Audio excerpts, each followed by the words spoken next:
Okay, the next item of business is a debate on motion 19756 in the name of Daniel Johnson on Scotland's skills system. I'd invite members wishing to participate in the debate to press the request to speak buttons. I would advise the Chamber that we have no time in hand whatsoever, and therefore I will have to require members to stick to their speaking time allocation. I call Daniel Johnson to speak to and move the motion. Up to 7 minutes, Mr Johnson. Apologies, some very odd flashing lights, hence my swift manoeuvre. I move the motion in my name, and I have a speech prepared, but actually we took evidence this morning at the Economy Committee, and I wanted to reflect upon that. We are taking a short inquiry on artificial intelligence, and we were told this morning that we have a 3 to 5 year period, that we should expect in coming years the very real prospect of billion-dollar businesses but with a single employee. That this level of change, the way that we organise and run businesses, will also apply to public administration. 3 to 5 years, and that we need to get the workforce ready now. And yet, we have a government embarking on the sort of bureaucratic reorganisation, which might itself take 3 to 5 years before we can even get going. And that is the problem. Because Scotland is bursting with ambition, with potential, but I think our broken skills system is letting people down and holding the country back. There are too many people with talent and aptitude, but don't have access to the training and opportunities they need. We have youth unemployment rising, skill shortages that are endemic, and across the economy we have in-work training plummeting. This results in businesses whose growth is held back, an economy that is stifled, but most importantly and tragically, individuals who are denied opportunities and indeed better wages because this government has failed to prioritise skills for, frankly, several parliaments. I'm happy to. Deputy First Minister. I'm listening to the member with interest, and he'll know that I believe that the sort of scale of opportunity in Scotland is such that we need to have a skills pipeline. But does he also accept that with unemployment at fairly low levels, lower than the UK average, one of the challenges is actually the size of the workforce in particular, and getting those specific talented skills also requires targeted visas? Daniel Johnson. The response from the Deputy First Minister ignores the fact that people out of who are economically inactive is higher in Scotland. So absolutely, let's have that full and frank conversation, but you need to be full and frank in order to have it, which this government just simply refuses to do. And going further, at the last election, the SNP promised 30,000 modern apprenticeships start by year by the end of this Parliament, and they have failed. Only 25,500 places were funded this year, a shortfall of 4,500, and 8,500 short of the 34,000 industry says it needs to meet demand. We have growing sectors in our economy crying out for more apprentices. Scottish Engineering say that there is a, and I quote, a need for the workforce to grow by 58% by 2027 across 31 engineering roles, over 3/4 of which are delivered by apprenticeship programmes. And whilst, according to the CITB, the construction workforce in the south east of Scotland alone is 20,000 short of industry demand, these two sectors are critical to Scotland's economy. They will, and indeed the construction sector literally is the source of building the growth that we need. But they're being hamstrung by a system which fails to prioritise according to their needs. And it's not about the money, it's about choices, because we know that the money paid by Scottish businesses through the Apprenticeship and Skills Levy far exceeds what the Scottish Government chooses to spend on skills. Scottish firms are paying a payroll tax on the premise that the funds will go into workforce development, only for the SNP Government to plunder that money to spend mitigating its financial incompetence. Last year, the shortfall between the Scottish Government was granted through the block grant and what they actually spent was £62 million. And this is an estimate because the Scottish Government will not publish this figure. And indeed, I note that the Conservatives have a different figure. And we simply need that clarity. Again, if we want a full and frank discussion, let's have transparency on the funding that is being delivered through the levy. Confidence in the government is low. Apprenticeship numbers aren't keeping up with the demand. They have scrapped the Flexible Workforce Development Fund, dismantled industry-facing bodies like SAB and SDS, So we need a new skill system, one which starts at school and is genuinely lifelong. A system which opens up routes to work for young people in education and helps them retrain and upskill for experienced workers so that they can take advantage of new and developing opportunities in industries. Evidence suggests that between the ages of 6 and 8 years old, children have begun to form occupational aspirations. And from 9 to 13, they begin to dismiss potential roles on the basis of gender, esteem or competence. As it stands, over half of all young Scots who do not go to university do not have a clear line of sight to good jobs and training. And by the time they arrive at making choices about their future, they are disempowered by an education system which is decoupled from the world of work. And it doesn't have to be like this. In Greater Manchester, Mayor Andy Burnham is developing the MBAC, partnering with industry to deliver the combinations of subject and work experience to set young people up on a pathway to good work and training. In my own constituency, Liverton High School, despite the system, has partnered with employers like Balfour Beatty to pioneer a small-scale construction pathway to give young people early hands-on experience in construction. With a clear vision that everyone matters, Liverton High School are doing their bit to get more young people into well-paying jobs in construction. But they are the exception, and the programme is in doubt because of a lack of funding. We need to get every part of the education system thinking about skills and the world of work. That is why, under a Scottish Labour government, we would give every pupil the opportunity to fulfil their potential by working with industry to introduce clear pathways from school into jobs, training and education.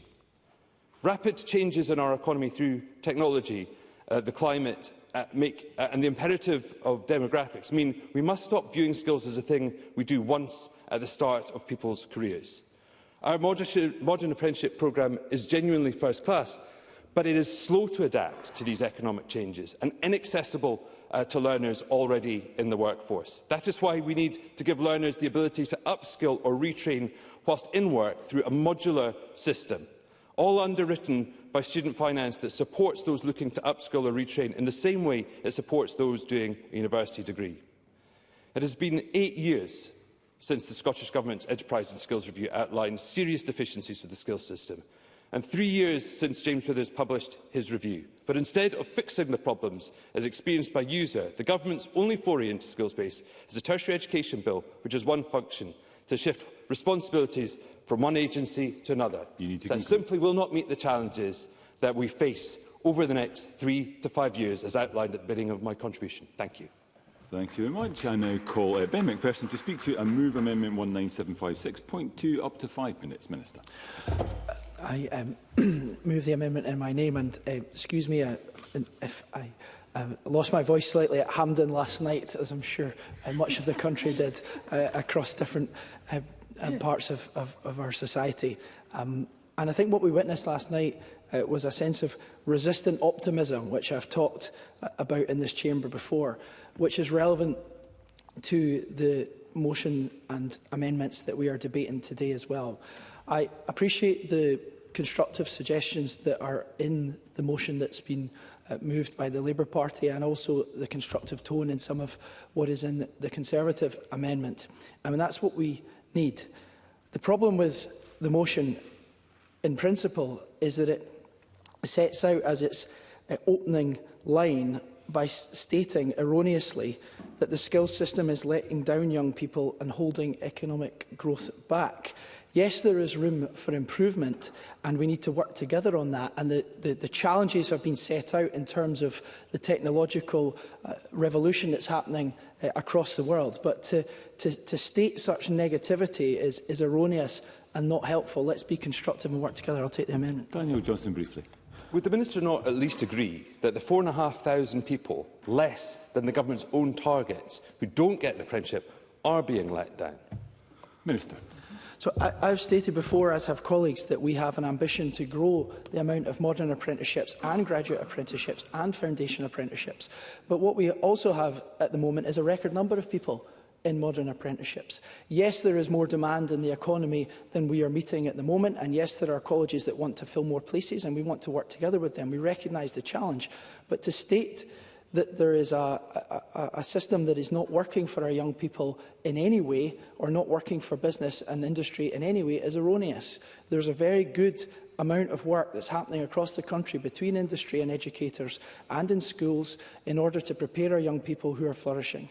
Just this last few weeks, for example, we've had Scottish Careers Week, which is a great opportunity where a variety of industry sectors go into schools, go into other settings and help young people realise the career opportunities, and those who are retraining, the career opportunities that are available to them, whether it's in STEM, in hospitality, in care, in the creative industries and so much more. And there have been a number of initiatives that I've had the great pleasure of attending just in recent days, whether it was a conference that was jointly organised by the Federation of Scottish Businesses, the Institute of Directors, Small Businesses rather, Young Scot. All these entities are working together in order to help SDS, DYW, working with the third sector, working with teachers, universities, colleges, working with parents and guardians and carers, and initiatives like the Career Collaborative, all to help people find their next steps on their journey. Of course. Smith, briefly. What the Minister has just said. Nonetheless, I was at a conference at Napier University on Monday whereby they were saying that the number of older people who need to be upskilled is really very substantial and growing. So can I ask what measures the government is putting in place with these agencies to ensure that there is that upskilling as well as just the initial training? Minister. Those are really significant points, and I think that gets to the heart of the skills agenda that we are undertaking in terms of a programme and also a set of primary legislative changes. So for opposition members to state that there is only one thing happening and that is a piece of primary legislation, that is incorrect. There is a whole programme of work that the Deputy First Minister and I are taking forward in terms of providing more skills opportunities that don't require primary legislation. I've already committed that the government's ambition is to increase the amount of graduate apprenticeships, for example. We've got Scotland's Offshore Wind Skills Priorities and Action Plan. We've got the Energy Transition Skills Hub. We've got Oil and Gas Transition Training Fund, and so much more that we want to deliver and build on, as well as, of course, what I said earlier, a record number of 25,000 modern apprentices. And this year we've also got a record of 110,000, over 110,000 vocational and technical qualification awards. Now, there is more to do, and that is what the primary legislation is important for, because if we bring all the provision into one institution for higher, further education and apprenticeships, then we can increase the offer and the efficiency in order to make sure that we are able to create that flexibility and those new opportunities and that agility to deal with the technological challenge, to create more opportunities for retraining, which are only going to become more important, and make sure we create that parity of esteem for people who are starting their career or changing their career. There is so much more I could say, but I'll leave it there. Thank you. Thank you, Minister. And just a reminder to members wishing to participate, if they haven't already done so, could they please press the request to speak buttons now. I call on Murdo Fraser to speak to and move Amendment 19756.1 up to 4 minutes. Mr Fraser. Thank you very much, Presiding Officer. When I saw it was Labour Business Today, I thought Daniel Johnson might be debating the tax rises coming from the Chancellor next week, or perhaps number 10 Downing Street's communication strategy towards his colleagues. But instead, we're talking about skills, which are very much welcome, because there's much in the Labour motion today that we would agree with. And Daniel Johnson is right in his basic proposition, because the simple fact is that the skills and apprenticeship system for Scotland today is not working. It's not working for business, it's not working for the economy, and it's not working for young people who are being robbed of opportunities. And I heard Mr Macpherson's defence, but I would say gently to Mr Macpherson he should look at the evidence the Economy and Fair Work Committee took back in the spring from stakeholders. Every stakeholder we heard from, every single one, said the current system isn't working, and that's why it needs to change. I'll happily give way. Yes. Minister. I would challenge Mr Fraser and colleagues in that the current system is working very, very well for many, many people, for many, many employers and many, many learners. Is there a necessity for us to continue to improve? Yes, but let's work collaboratively on that as a shared challenge. Murdo Fraser. Well, I would just say to Mr Macpherson, go back and review that evidence, because it gives a somewhat different picture. And part of my concern is that the focus for the government is on structural reform and shifting apprenticeship funding into the Funding Council. We see currently today the crisis there is in funding of both our colleges and our universities. And there's real concern that what will happen is funding currently going into apprenticeships will be diverted into filling this black hole in universities and colleges. And we know, and this point was made by Daniel Johnson, there are far more apprenticeship places being sought than are currently being funded. According to Skills Development Scotland, demand for modern apprenticeships sits at 34,000 annually, but in the most recent year there was funding for just 25,000. That gap means we're not meeting the needs of our economy. According to the Open University Business Barometer survey, 56% of Scottish businesses are currently experiencing a skills shortage, particularly acute in sectors such as construction and engineering, where we have substantial demand for a workforce in the future, but simply not enough people being trained. And investment in apprenticeships is money well spent, because the evidence shows that for every £1 of public money spent on training and apprenticeships, £10 is invested by employers, and for every £1 invested, between £4 and £5 is returned in tax. Now, just a few weeks ago, I led a debate in this chamber looking at funding for the college sector, because according to Audit Scotland, there's been a 20% real-term reduction in funding for colleges over the past 5 years, causing real issues in that sector: redundancies, the cutting of courses and reductions in campuses. Unless that trend can be reversed, we continue to see an issue where our skills offer does not meet the needs of the population. Now, Daniel Johnson referenced, quite rightly, the apprenticeship levy. Consistently, I hear from employers in Scotland that they're being disadvantaged compared to employers south of the border. Well, I think I'm in my last minute. You are in your last minute, Mr Fraser, I'm afraid. I'm sorry to the Deputy First Minister. Whereas employers in England can directly access these funds, that is not the case in Scotland. And the latest data shows the SNP are siphoning off £171 million from the apprenticeship levy to spend elsewhere in their budget. HMRC data shows at least £875 million raised by the apprenticeship levy between 2020 and 2024, but in the same period only £704 million spent on apprenticeships in Scotland. So if we are serious about supporting apprenticeships, that apprenticeship levy money needs to come back into the sector and not disappear into the SNP's black hole. Presiding Officer, this week we set out our plans for a demand-led system for skills and apprenticeships. That's all covered in my amendment today, which I'm very pleased to move. Thank you. Thank you, Mr Fraser. I now call Lorna Slater up to 4 minutes. Ms Slater. The Committee for Economy and Fair Work has heard over and over again the advantages of workplace learning, not only for traditional vocational careers, but also for secondary school pupils and for post-secondary students. I am still reasonably shocked by the relatively limited joint working between industry in Scotland and Scotland's universities and colleges compared to course delivery in North America. When I graduated from engineering way back in 2000, I graduated with more than 2 years of work experience in industry through my university's co-op programme. This was paid work, well above minimum wage, in chunks of 4, 8 or 12 months. It is normal process for engineering companies in the States and in Canada to take on engineering students, to undertake discrete projects, and to attract potential talent for long-term recruitment. This helps students cover the costs of learning and helps them gain invaluable skills. When I arrived in the UK, I was offered 2 jobs in my first 2 weeks here, on the basis that I had practical experience, even as a fresh graduate, giving me a significant advantage over my UK peers. There is a great deal of scope for improved connections between post-secondary education and industry in Scotland to support success in key industries and to make our graduates employable. Also, to find alternative funding streams to support delivery of post-secondary education, perhaps by getting industry to fund either key placements of students or equipment that students might need to use. The Scottish Government should set out leadership and intention on this matter with urgency. Apprenticeships in Scotland are a mixed story. Employers are very keen to hire apprentices, and apprenticeships are in high demand.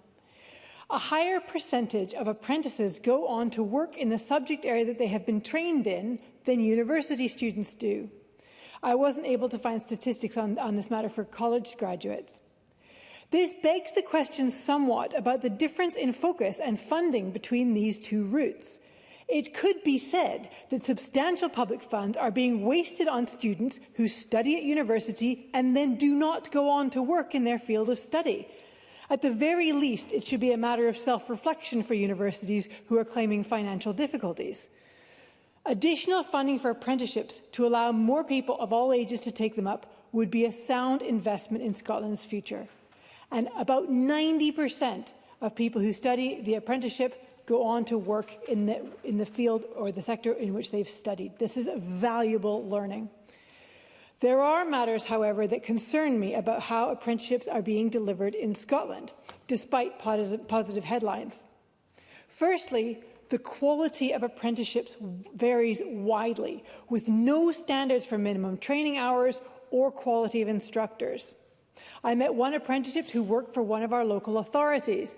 This young woman had no standard hours for training. It was online training that she was expected to do. If she didn't get on with her supervisor or she didn't think the training was adequate, there was no one that she could complain to. Her supervisor could fail her if she issued complaints. This is not a good standard of training. Apprentices who are in traditional trades have union representation to look out for their interests and the quality of their instruction, but other apprentices lack that representation. They have no one to turn to if they are mistreated or provided with subpar training. Apprentices need an independent regulatory body to ensure fair treatment and quality control. This is especially critical for apprentices in sectors that don't have a college affiliation. Apprenticeships in Scotland are substantially focused on men, to the disadvantage of women. You need to conclude. Thank you. Not only are most apprentices men, but women apprentices are consigned to lower-paying sectors and lower-paying jobs. It is worth prioritising correcting this. Thank you. Thank you, Ms Slater. I now call Willie Rennie again. Up to 4 minutes, Mr Rennie. The good news is that there is huge demand for apprenticeships. That's fantastic that there's so many people willing to learn, that we have excellent people who are prepared to impart their knowledge in our colleges, but also in workplaces. And we also have employers who are desperate to take on new, particularly young people, into their workforces. The bad news is, as we know, the system is disjointed. It's been criticised repeatedly by Audit Scotland and the Withers report. My disappointment is that all of the knowledge that's been shared by James Withers is now being narrowed down into a structural discussion about whether SDS should be removed of some of its powers and transferred to the Funding Council. And we are not debating any of those other issues that I think we should be debating. And that's something I deeply regret, because employers are divided and there is concern within the sector that we're not addressing these fundamental problems. I visited the, I think, excellent Dundee and Angus College yesterday, and I heard stories from young people who are at that college about their lives being transformed. People who hadn't spoken for years had been lifted out of that and are now on the verge of employment. Some really good people who are being trained, and opportunity for work is therefore increased. But this shows the diversity in the sector, is because I went then to see the plumbers downstairs, and they were telling me that employers, because of the minimum wage and also employers' national insurance contributions and wider business confidence, that demand from apprenticeships in that sector has fallen. So there's a potential for particularly youth unemployment in Dundee in particular in this case, as a result of the failed demand from employers. But the college isn't able to take on those young people and do HNCs or other qualifications because their funding has been cut. So the system isn't able to flex based on the confidence within the sector. And I think the Minister, with his bill, is trying to get a whole system approach. But the reality is, the whole system is the economy. It's not just about apprenticeships and universities and colleges. It's everything. And so, therefore, we need to look, for instance, at yesterday, with the Heat and Buildings Bill being delayed. That will knock confidence further in the very companies that are looking to employ plumbers. And that has an impact on confidence, and we aren't able to get the buildings reformed, transformed, the heating systems transformed. And then if you look at what we really need in terms of a skills setup, is something where the funds follow the learner, but also the funds follow where the employers need right now and about the future need. And it's a complex set of conditions. But instead of having discussions about that, we're back into a discussion about structures. And one of the things that concerns me most is that we're not getting to grips with the 16 to 64-year-olds, working-age population.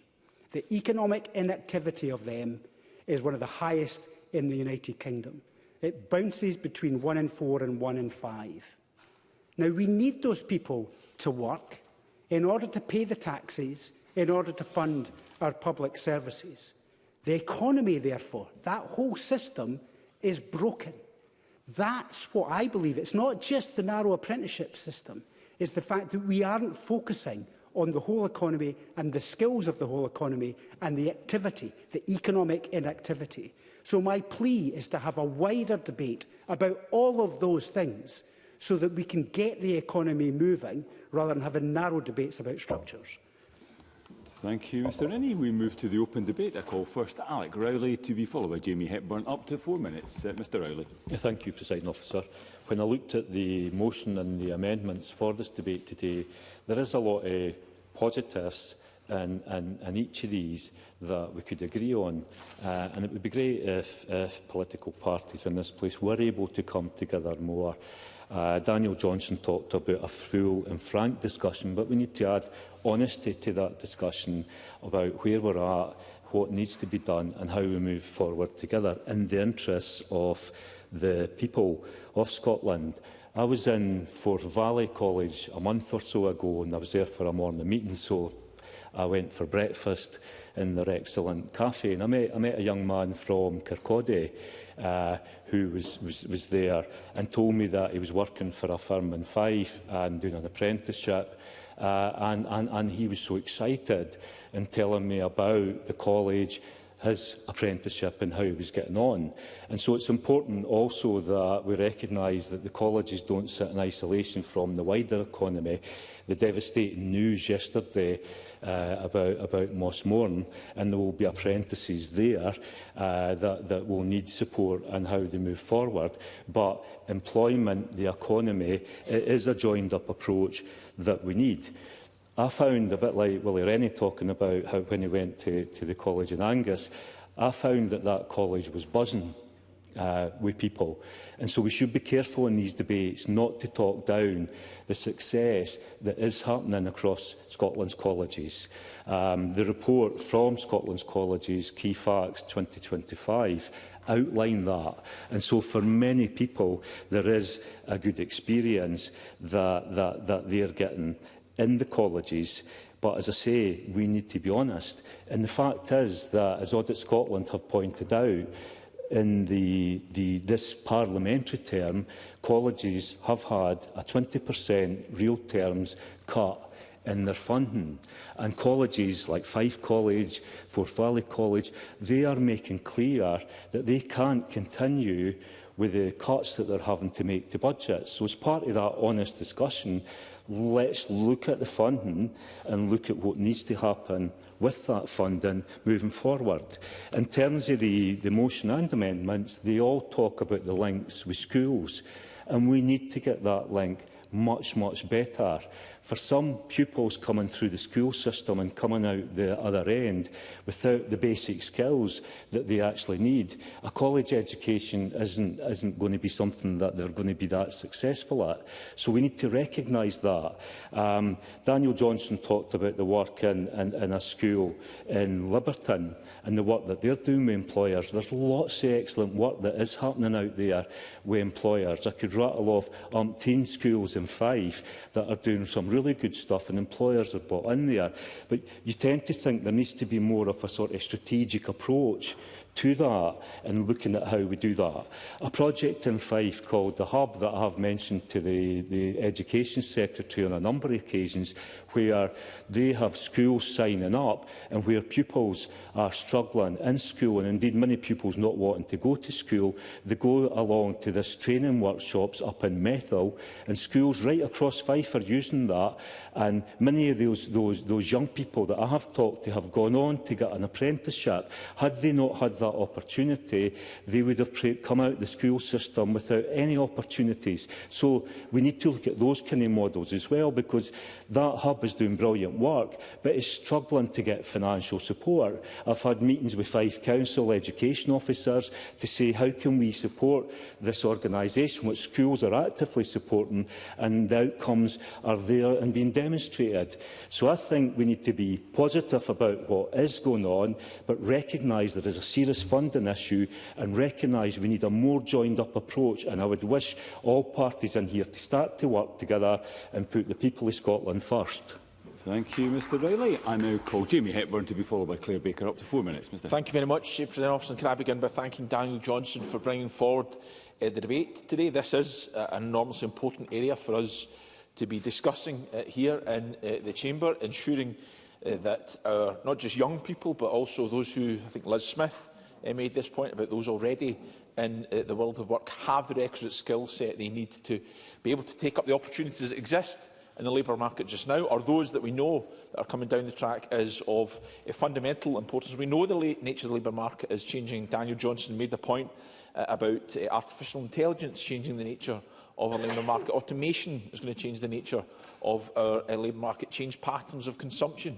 We're going to change the nature of our labour market. And of course, the just transition is something that we need to be focused on as well. So debating this issue is important. I absolutely agree that we should not be immune to any form of suggestions around how we can continue to improve our education and skills system. I think the Minister actually made that point. We should not close down any discussion about how we can improve it. I see in the motion that Mr Johnson has lodged that we should be improving careers advice in schools. I would, of course, remind him that we have the Careers Collaborative, which was established, which is already working towards that end. And I think his idea about a clearing system for apprenticeships is an interesting one, worthy of exploration. Of course, we would need to remind ourselves that it wouldn't be exactly analogous to the clearing system for universities because of the different nature of it being a paid employment opportunity, although I do take on board the point that Lorna Slater made around the possibility, and we're starting to see that through graduate apprenticeships, they being embedded as part of our skills system, the ability for people to be able to get and attain graduate level qualifications whilst also simultaneously being in employment. So we should be willing to discuss these matters. I cannot agree with the terms of his motion, though. I cannot agree with the notion that our skills system is letting down our young people. And I agree with Alex Rowley. I think we should not talk down our system. I think when we use that type of terminology, we're at danger of doing so. I know that the overwhelming majority of young people who leave school go on to a positive destination with a life-changing experience, such as I had, of going on to further study at university or be at college after they leave school, going into training, 38,000 apprentices in training right now, or into employment. So we should, of course, recognise that. And I think it is important. I want to pick up on what Alex Rowley said again, focusing on colleges. We have excellence in our colleges. Just in my local example, New College, Lanarkshire, I was able to enjoy the hospitality of culinary students coming here to take over at the restaurant in Parliament, along with Claire Adamson, and enjoy the meal that they prepared and the hospitality that they offered. Looking at elsewhere at New College Lanarkshire, they have the Smart Hub Lanarkshire at their Motherwell campus, helping hundreds of businesses to use robotics to improve their processes. And indeed, at Dundee and Angus College, that mentioned by Mr Rennie, I've had the pleasure of visiting there. An excellent college, doing excellent activity in Mr Johnson's own home city, Edinburgh College, with its digital care hubs, ensuring that they're preparing people for opportunities in health and social care, with a particular focus on technology-enabled care. I could go on with many, many examples across the country I've been able to see first-hand. So we should reflect on the fact that, yes, of course, our system can always be refined and improved, but there is excellence already, and I think if we're going to have the type of conversation that we should have about improving our education and skills system, we must bear in mind that we already have strong underpinnings already, Presiding Officer. Thank you, Mr Hepburn. I now call Claire Baker to be followed by Brian Whittle. Up to 4 minutes. Ms Baker.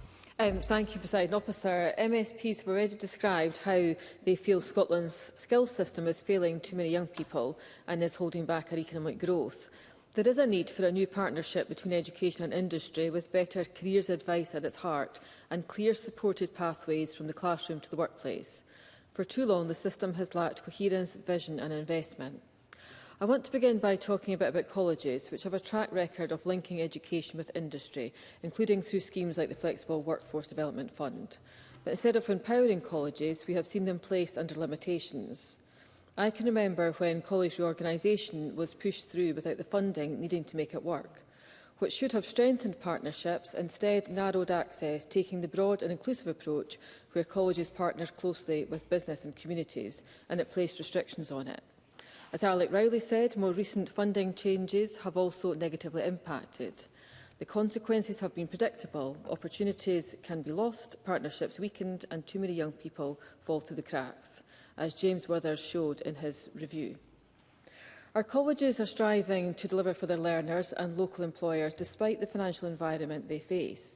Following yesterday's announcement about Mossmoran, Fife College was swift to engage with the Scottish Government officials on its preparations to support affected workers, and many of those working at the plant are Fife College students and graduates. The college partners with over 180 employers, including Babcock and RES Group, and delivers one of Scotland's largest modern apprenticeship programmes. Its new Carnegie campus is ideally placed to deepen these links, especially with the high schools it has on its doorstep. And elsewhere in Fife, at Leavemouth Academy, we've already seen the value of co-location. Young people there are able to get hands-on experience, working on real community projects and gaining an early understanding of the practical skills that local industries need. This is the kind of partnership we need to see more of, but it cannot be left to chance. But we need to address the failure to deliver the requested number of apprenticeships that is leaving young people without the routes they need into employment and opportunities, and leaving employers without the people they need to plug the skills gaps that persist across our economy. In our schools, careers advice must start earlier and be more ambitious. We know that even in primary school, children begin to rule out jobs not based on their ability, but on their confidence, stereotyping, or because they simply don't see people like them in certain roles. Parents need support too. I meet too many parents who worry their children lack a plan or who default to the assumption that university is the only route. Good advice can open doors to opportunities that they didn't even know existed. And we must be honest, as others have said, on too many occasions, careers advice is still gendered. Far too many girls are steered away from science, engineering and construction. Women who succeed in these fields are often framed as succeeding despite the barriers, when our job is really to remove those barriers. This must be reflected in our classrooms, in our career services and in the workplaces young people are stepping into. When we create links between education and industry, it must be with the goal of helping all young people find the right route for them. And part of that is working to close the disability employment gap. And that has to be about building it into our skills and pathway systems, not bolting it on at the end. Scotland cannot afford to waste talent, and we cannot keep relying on a fragmented skills system that leaves too many young people behind and leaves too many employers without the workers that they need. We need to pursue a vision for a flexible, lifelong skills system, one that recognises and supports the role of our schools and colleges, makes apprenticeships more responsive and builds genuine partnerships with employers so that Scotland's workforce matches Scotland's economic needs. That is how we raise productivity, close the skills gap and give every young person the chance they need to reach their full potential.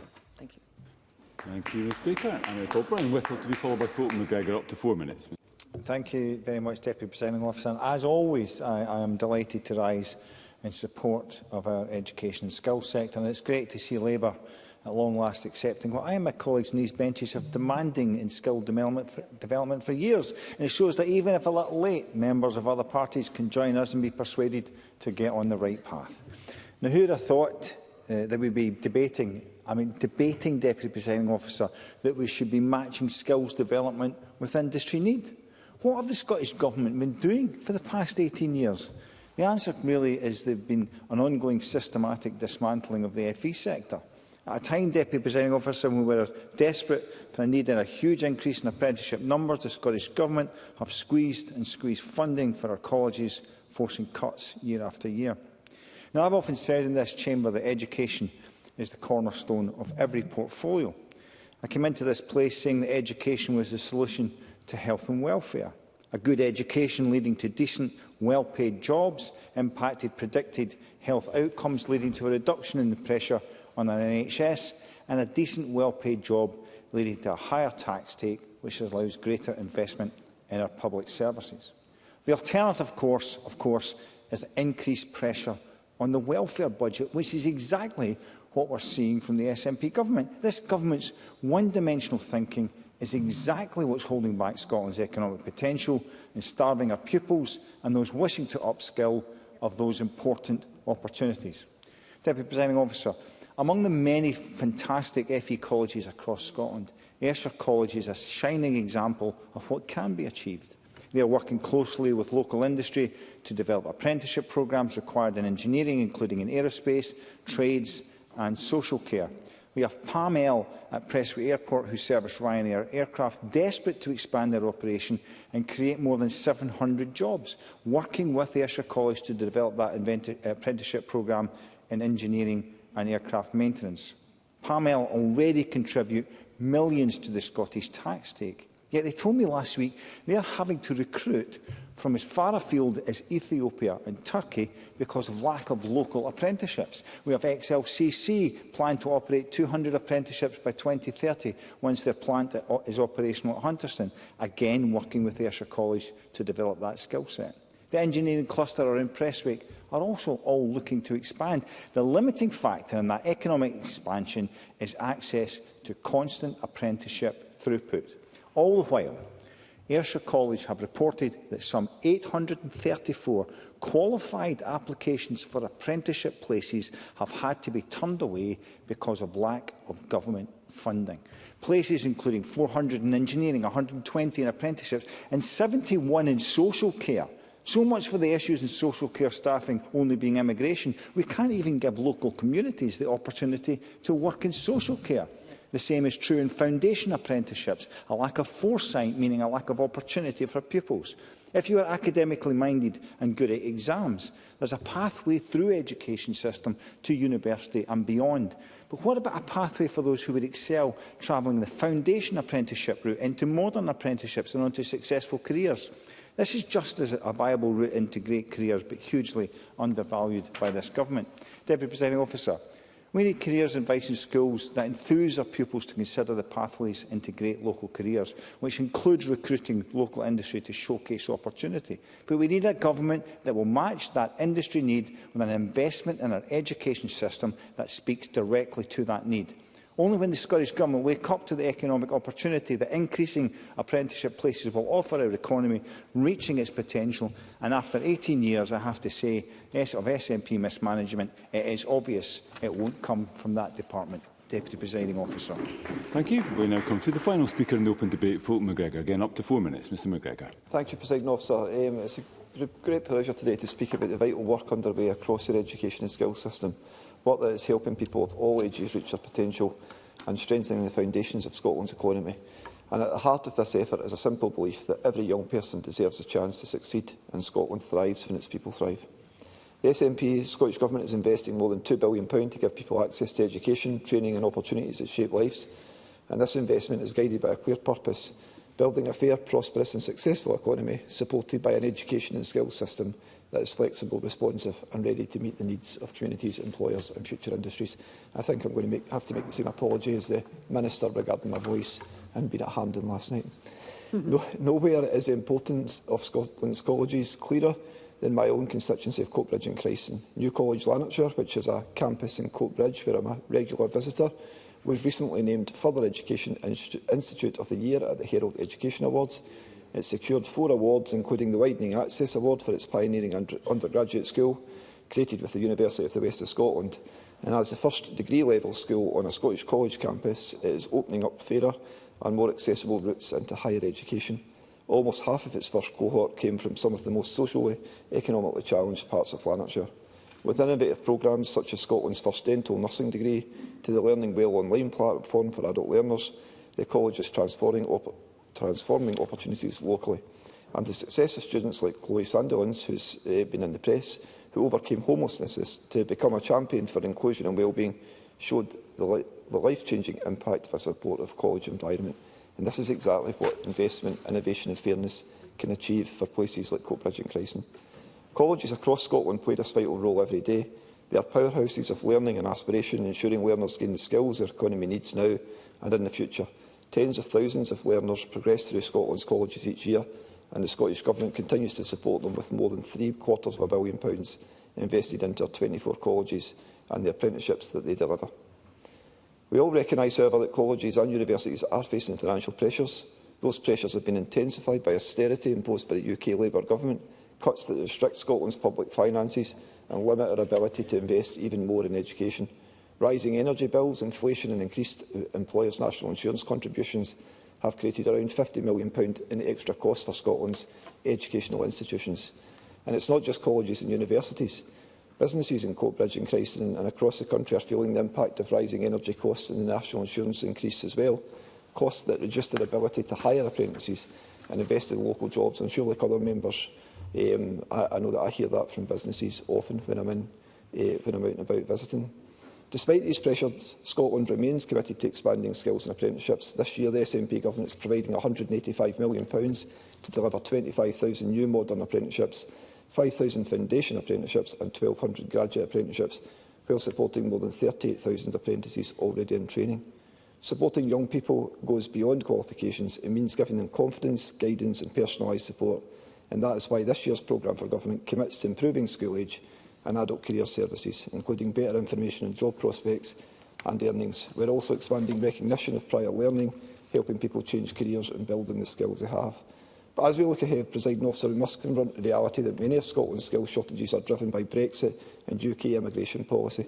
Scotland was taken out of the EU against its will, losing £2.3 billion in revenue and facing higher borrowing costs. Labour's migration plans will make it harder to attract international workers and students, policies that run counter to Scotland's needs and values. The SNP, by contrast, recognises the immense contribution migrants make. That is why we have a proposed Scottish graduate visa, ensuring Scotland can retain the talent of those who study here. Scotland has huge potential, Presiding Officer. By continuing to invest in education, apprenticeships and skills, we are ensuring that every young person has a chance to fulfil that future. Despite the pressures from Westminster, we remain determined to support learners, strengthen our economy and build a fairer and more prosperous Scotland for all. Thanks. Thank you, Mr McGregor. While I'm sympathetic to the loss of voice, I'd be grateful if members who were fortunate enough to be at Hampden wouldn't be rubbing it in for those of us who weren't. We now move to closing speeches. I call first Lorna Slater, up to 4 minutes. Ms Slater. Thank you, Presiding Officer. In my opening remarks, I voiced my concerns that gender inequality appears to be built into our apprenticeship system. Not only are most apprentices men, but women apprentices are consigned to lower-paying sectors and lower-paying jobs. This cannot stand. Quota systems must be introduced to ensure that everyone equally is benefiting. Public money cannot be used to trap women in low pay. Increasing the pay of women is one of the most significant interventions that can be made to reduce poverty and increase income tax receipts. To be honest, I have similar concerns about much of the provision of college courses, something that the Scottish Government theoretically has a say in. We appear to be using public money to teach boys to weld and girls to cut hair. This sort of intentional creation of gender inequality with public money must be challenged. Not to mention that at a time of financial challenge, that public money should be spent in line with government priorities, like net zero. The final matter that I would like to bring to the Scottish Government's attention is the matter of apprenticeships in key traditional skills. From the creation of tartans and tweeds to the restoration of traditional masonry in buildings, there are a host of traditional skills in Scotland where the current cohort of workers is ageing. These are skills that are important to the fabric of our history and culture. They have significance for tourism and for refurbishment of structures of historic significance. However, organisations cannot take on apprentices to pass on these skills because the apprenticeship frameworks don't exist for them. Skills Development Scotland doesn't consider that there is sufficient interest in such skills to develop the relevant frameworks. Without updating this guidance, we risk losing the ability to produce tweeds and tartans and restore and refurbish our historic buildings.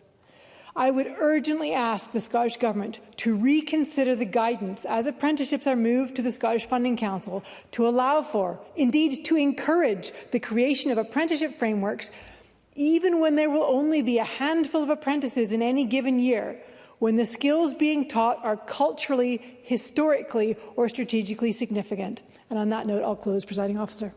Thank you, Ms Slater. Nicole Miles-Briggs, again up to 4 minutes. Thank you, Deputy Presiding Officer. On Monday of this week, Russell Finney and I visited Edinburgh College to tour their construction facility. The Minister will know it well, as it's in his constituency.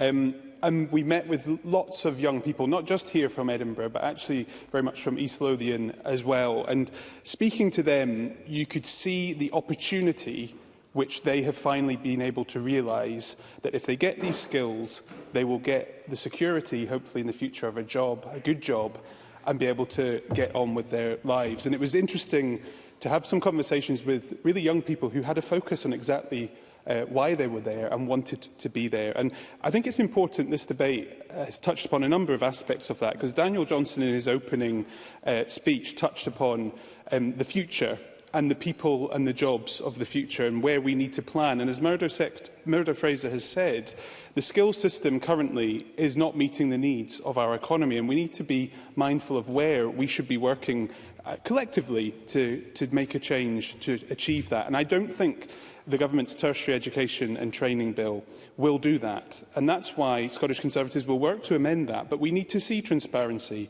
around annual reporting on the apprenticeship levy and actually see where this money is going. Because our college sector is crying out for help at this moment in time, and the Scottish Government and all parties need to hear that. 11 institutions are not only reporting financial difficulty, but clearly are at a point of failure, and we need to collectively act on that. The university sector, ministers have said, is too big to fail, but the college sector, I think, is too important to fail for our economy. And Alex Rowley, I think, made some important points over why that is, because recent reports from the Scottish Funding Council and Audit Scotland have really highlighted the dire financial situation our college sector is now operating in. It is the key to many young people getting on in life, many people who are furthest removed from our education sector and furthest removed from the workplace. Claire Baker touched upon disabled people. Making sure that these opportunities are available for everyone in our society is something which ministers have clearly not managed to take forward. The Minister mentioned the Energy Transition and Skills Hub in Aberdeen at the North East Scotland College. It is a great example, I think, of where we should be planning and looking towards investment in the jobs of the future. The problem is the North East Scotland College will have no extra credits for that facility. So it will have to look across its whole student body, hairdressing, which was mentioned earlier, reducing courses to provide that opportunity. So ministers need to understand and I think review the delivery of those credits as well to meet the needs of our economy and make sure that these institutions have opportunities to deliver. That's why Scottish Conservatives have put forward our proposals. I'm a huge fan of school-college partnerships, and we need to look towards where we get our younger people into these training opportunities earlier. And whether or not that is at 14 or 15, when they have a spark, we look towards the opportunities they want to have for their futures. An apprenticeship plan as well, to look towards demand-led reform, to meet the needs of businesses and the skills gap we are seeing across many sectors, many important sectors. Here in Edinburgh, I would say almost every single sector, from the conversations and the jobs and growth which we need in the east of Scotland. And it's time, I think, for a vision for our college and skills sector. That's why I hope the next Parliament, the next government, will really realise the potential of our college and apprenticeship sector. They want to deliver, and we need to make sure that we give them the opportunities now to do that. I don't think the government's bill will do that. That's why I hope all cross parties will look towards what Parliament can now send a message out that we need something bigger and better from the government. We need to make sure that our apprenticeships are put at the heart of our education system. Thank you. I now call Kate Forbes, Deputy First Minister, around 5 minutes, please. 5 minutes. Wonderful. Well, can I start by agreeing with Willie Rennie in my opening comments this afternoon? Because he talked about the fact that it was great news that there is huge demand for people and for a workforce because of the opportunities in our economy. And often opposition debates go down that doom and gloom route about the state of our economy, and it's great to see that completely reversed in this debate, because this today is one of the symptoms of growth, the need to recruit and the need to ensure that we have the right skills. So I'm very grateful to Labour for bringing this debate today. I am slightly confused because, at least in Conservative Party opposition debates, their backbenchers turn up. So I think there's fewer than half of the Labour Party here this afternoon. But I certainly think that this is an important issue to discuss. And I want to go through some of the points that have been made this afternoon. And a number of people talked about examples of employers or examples of public sector colleges or schools doing an excellent job. And I've certainly seen that myself. Just last week, when we were launching the new Workforce North scheme, which is essentially a workforce plan for the Highlands and Islands to respond to the £100 billion worth of investment in the pipeline at the moment, we met a number of different apprentices from different ages and very different backgrounds, some that were career changers in their late 40s and some who were straight out of school. And that illustrates just how diverse apprenticeships are right now. And this year's record, 110,380 vocational and technical qualification awards, demonstrates the growing recognition of those routes and their positive impact. I will. I'm keen to return to miserableness. So if you could accept or address the point that I raised about the reduction in plumbing apprenticeships in Dundee as a result of that particular sector having low confidence, does she think we need to make sure we have a system that responds to the varying needs of different parts of the economy? Because there seems to be no flex when it comes to that. Deputy First Minister. I do agree in the importance of plumbing apprenticeships, and I know from speaking to a number of different employers, even when there is a significant investment to be made, as I heard this morning, the challenges of securing tradesmen and women illustrates just how big the demand is and the need to ensure that there is that pipeline. But the flexibility point across the country is one of the areas that's particularly close to my heart. And the work that we've done in the Highlands and Islands, for example, with the Workforce North scheme, and the work that we're doing in the south of Scotland, which is tailored to the specific opportunities, I think illustrates that there is scope for flexibility already in the system, and we should make the most of that. There's some other, I wonder, I've only got 5 minutes and I've 3 minutes in. There's some other points that Alex Rowley talked about the good work that's been done by employers, and he mentioned Methil, the site Methil, and the Cabinet Secretary was telling me how much she enjoyed her visit there. Claire Baker talked about the novel approach of the co-location of Leavenmouth Academy and the college there, and of course that was through funding from the Scottish Government. The Scottish Government funded more than half of that initiative, illustrating our desire to support co-location like that. Jamie Hepburn and Fulton McGregor both talked about the strength of our education and skills system. And we also heard from one of my favourite colleges, Ayrshire College, in terms of the work that they do when they are right at the heart of our growth agenda around aerospace in particular. And I have had a lot of engagement with them in recent months. We also heard Daniel Johnson talked about the scale of in-work training. And there's some useful statistics from the Employer Skills Survey that overall 60% of employees had received training in work. And I think that illustrates the commitment from employers themselves to support in-work training. We also heard a little bit about the opportunity of structural change. And I hear what members have said about not focusing so much on structural change that you lose the opportunity to make changes now. And I think we have a time-critical opportunity to make structural changes to the education, skills, careers and employability system to ensure better alignment. I think that comes through Daniel Johnson's motion in the first place. But we're also taking action right now to respond to need. As an example, the £2 million for the engineering skills in the Glasgow City region area. And then lastly, on the apprenticeship levy from the Conservatives, obviously this is all part of the Barnett Formula grant that comes. It's not a decision necessarily that we influence, that does come through, but I can assure the Conservatives that the level of investment that we make in skills is considerable. And I think their figure is based on an FOI to HMRC, but we'd certainly be open to work with the UK Government in a way that they worked with us in 2017 through to 2019-20, where they actually identified how much of it was coming through the apprenticeship levy, and it was very helpful for us. So there's certainly no argument from us about identifying the funding that comes through the apprenticeship levy. Thank you.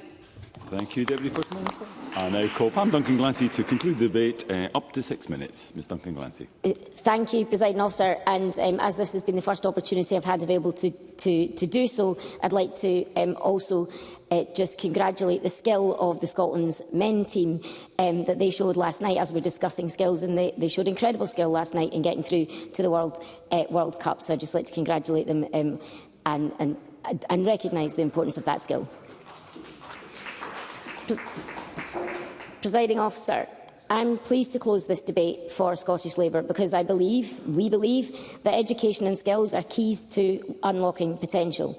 Members across the Chamber this afternoon have all highlighted how important this is.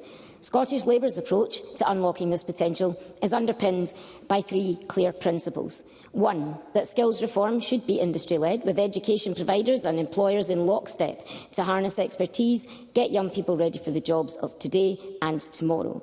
2, the system must be dynamic and adaptable, tailored to pupils' need and ambition. Learners from 12 to 52 should have pathways available to them that treat technical and vocational learning with parity to academic pathways. This includes teaching Scottish industry standards in high school, giving a clear pathway to real jobs and offering a digital skills passport so that everyone can recognise skills consistently. And 3, our skills system must be at the heart of expanding opportunity for young people. This means making approvals for new apprenticeships frameworks faster and easier, widening access to them and creating a clearing system. And I think Bob Doris is right to draw comparisons with universities in that sense. I'd also note that it would be bespoke, and I think that would, of course, have to be the case. Presiding Officer, apprenticeships are key to plugging our skills gaps, and we must broaden our thinking on how we can provide opportunities for learners to earn and learn. And I agree with Claire Baker and Willie Rennie and others that we must do this with a focus on the whole economy. More school leavers than ever tell me that they want to work and train, earn and learn on the job and secure their independence. We need to facilitate that, and I believe it's government's responsibility to look ahead to the challenges we'll face as a society in the future and to do their best to prepare now for that. This is what the Scottish Government, I think, has failed to do. And Daniel Johnson's opening remarks on AI and on construction highlight just 2 critical sectors where skills gaps are yawning. And sadly, I have to say, I'm afraid, that Bob Doris's and Fulton McGregor's pointing fingers elsewhere, rather than what their own government is doing, isn't really going to help us with that. Because, Presiding Officer, the impact is not just on industry. I'm happy to take the intervention from Willie Rennie, briefly. It's not really been referenced in this debate, but I think the artificial intelligence point does make this, that skills are not just owned by colleges or apprenticeships, but also by universities. And it's something we did have a broader view of what the skill base actually is, especially as we move towards the greater demands for those skills. So therefore, I hope the member agrees with that point. Pam Duncan-Glancy, I'll give you the time back. Thank you, and I thank the member for the intervention. I wholeheartedly agree on that point, and indeed Scotland's universities have an incredible contribution to make. They already make an incredible contribution to skills, and I'm sure with support they can make that further.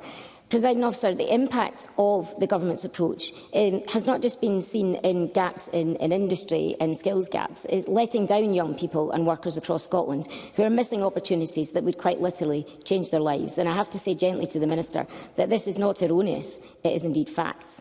They can't wait 2, 3, 4 years for another report, for another working group that goes nowhere, for outcomes that are aspired to but never achieved. As the government stalls, young people grow up without opportunities to gain skills that would serve them throughout their working life and beyond, and people in careers already fail to access the opportunities they deserve to upskill. The fact that nearly 250,000 young people are not in work in Scotland, and that this affects young people from areas of highest deprivation most significantly, shows that the government really is failing at marking these paths clearly for all. I'm happy to take the intervention. Carol Mockin, briefly. It's just a point on more rural areas and young people losing out because some of the connectivity across the briefs, such as transport, is a real issue in my area, and I would hope that that was wanted to intervene on the Cabinet Secretary for a hope that we could work together to try and resolve that for people. Pam Duncan-Glancy. I thank the member for that intervention. And actual coherence across policy is one of the reasons why I think we have some of the problems and skills gaps in Scotland that we do, because there is no significant coherence across policy, including in transport, including in education, in the economy, and so on and so forth. And I think that's a crucial matter that the government must address. The fact that nearly 250,000 young people are not in work and that this is worse for areas of higher deprivation really is representative of failure. Again, this is not erroneous. I believe it is also fact, and it is a scandal. Opportunities in life shouldn't rely on who you know. When young people need advice on how to achieve their dreams, the government and the state should be there to support them. This is before, of course, we take into account the barriers that still exist for many young people to accessing apprenticeships. There are teacher recruitment issues in key subject areas needed for the economy, a persistent gender bias that Lorna Slater referred to earlier on, and of course the impact that we see on disabled people's numbers and engaging in apprenticeships are not what they should be either. All of this bias starts in early years. And of course, there's the demand far outstripping supply, as many members have highlighted. Angela Cox, the chair of the college's principals group, told the Education Committee that far more apprenticeships could be delivered in Ayrshire, but they've had to turn hundreds away, especially in engineering. Alex Rowley is spot on when he highlights the crucial role colleges play. Yet instead of supporting them, campuses have closed and staff have lost their jobs, with staffing levels falling to their lowest levels since devolution and 30,000 fewer students benefiting from teaching our colleges provide. We have, as Brian Whittle said, I'm afraid, seen the systematic dismantling of the college sector. The government should break the habit of almost 2 decades and intervene. Not to do so is not just a failure to accept reality, it shows a lack of incoherence in the system. These vital institutions have been left without leadership from the government, and in that vacuum, colleges have stepped up and published their own case for the sector. As Nez Call put it in committee, in the absence of direction, we just cracked on. That is not how a skills system should run. And if the Minister can't even accept the facts, then it's little wonder the only response we have to the skills gap is to rejig quangos. Presiding Officer, while businesses are crying out for skilled staff, young people are blocked from accessing opportunities by a system that doesn't work for them or the economy. People are failing to get opportunities to upskill. Scottish Labour has a plan to overhaul our broken skills system, better link education with the world of work, so that young people and career changers across Scotland can fulfil their potential. And it's clear, in contrast, that this government has no plan. Thank you, Presiding Officer. Thank you, Ms Duncan-Glancy. That concludes the debate on Scotland's skills system. There will be a slight pause before we move to the next item of business to allow front benches to change.